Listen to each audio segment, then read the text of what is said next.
மகாத்மா காந்தியடிகளுடைய புகழையும் தியாகத்தையும் தேசப்பற்றையும் மண்பற்றையும் இந்த உலகத்தில் மக்கள் உள்ளவரை யாரும் அவருடைய புகழை மறைக்க முடியாது. ஆனால் சில ஆண்டுகளாக தொடர்ந்து பாஜகவும் RSSம் மகாத்மா காந்தியடிகளை புகழை மறைப்பதற்காகவும் வரலாற்று திரிபுகளை தொடர்ந்து செய்து வருகிறார்கள்.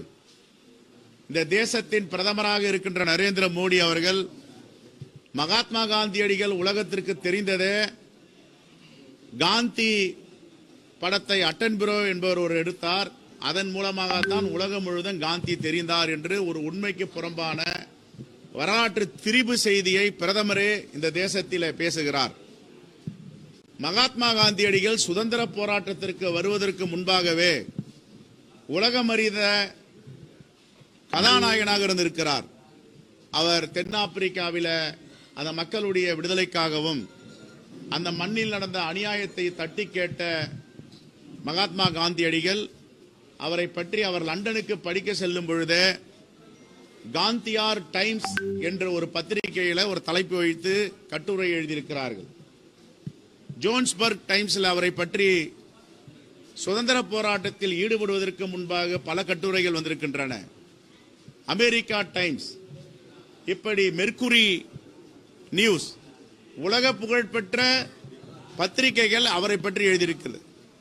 பிரிட்டிஷ் டெய்லி டைம்ஸ், இதெல்லாம் அவரை பற்றி ஒருவர் இந்தியாவிலிருந்து வந்து ஒரு பாரிஸ்டர் தென்னாப்பிரிக்க மக்களுக்காக போராடுகிறார் என்று கட்டுரைகள் இன்றும் வரலாறாக இருக்கிறது. இது யாரும் மறக்க முடியாது. அந்த தேசத்திலையும் இருக்கிறது, இந்தியாவிலையும் இருக்கிறது, நீங்க ஆன்லைன்லயே பார்க்கலாம் அது. ஆனா இந்த பிரதமர் என்ன சொல்றார், மகாத்மா காந்தியடிகள் அட்டன்புரோ காந்தி என்ற படம் பிடித்த பிறகுதான், வெளியிட்ட பிறகுதான் அவருடைய வரலாறு தெரியும் என்று உண்மைக்கு புறம்பான செய்தியை ஏன் சொல்லுகிறார்? அவருக்கு என்ன அஜெண்டா இது மாதிரி சொல்றதுனாலன்னா, RSS உடைய நாக்பூருடைய தலைமையிடத்தின் திட்டம் மகாத்மா காந்தியடிகளை புகழை சீர்குலைப்பது, அவருடைய இடத்தில் சவார்காரை கொண்டு வந்து வைப்பது, இந்த இரட்டை திட்டத்தில் அவர்கள் செயல்பட்டு கொண்டிருக்கிறார்கள். ஒருபோதும் இந்தியா மக்களும் உலக மக்களும் இதை ஏற்றுக்கொள்ள மாட்டார்கள், இதை புறந்தள்ளுவார்கள். காந்தியடிகள் படத்தை எடுத்த அட்டன்புரோவுக்கு 7 விருதுகள் கிடைத்தன. உலகமே போற்றுகின்ற விருதுகள் கிடைத்தது. இந்த விருதுகளை பெறும் பொழுது அவர் சொன்னார், மகாத்மா காந்தியடிகளாக தேச ஒற்றுமை, உலக ஒற்றுமை, அமைதிக்காக இதை சமர்ப்பிக்கிறேன் என்று சொன்னார். இப்படிப்பட்ட விருதுகளை பெற்றவரே வெளிநாட்டில் பிறந்து வாழ்ந்த அட்டன்புரோ சொல்லுகிறார் என்றால், இந்த மண்ணில் பிறந்த மகாத்மா காந்தியை பற்றி இந்த மண்ணில் பிறந்த பிரதமர் என்ன சொல்ல வேண்டும்? ஏன் திரிபு அரசியல் செய்கிறார்கள் என்ற கேள்வி இங்கு எழுகிறது. ஆகவே RSS வரலாற்றில் இருக்காது, பாஜக வரலாற்றில் இருக்காது.